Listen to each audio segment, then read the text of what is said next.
अरे ये तो बहुत अच्छा हो गया।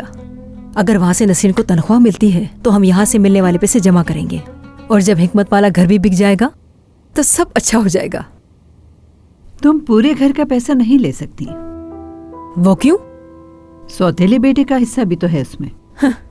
जिम का उस घर पे कोई हक नहीं है मरियम साहिबा, यहाँ तक कि उसके बाप की किसी भी चीज पे उसका हक नहीं है। वो वहां रह रहा है, यही गनीमत जाने।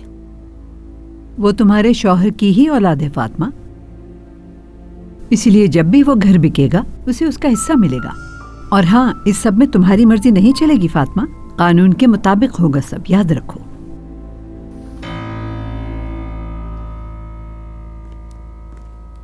करीम साहब आ चुके हैं। सादिया साहिबा कह रही हैं कि खाना लगा दें। ठीक है, तुम ऐसा करो, ये लेकर जाओ अंदर।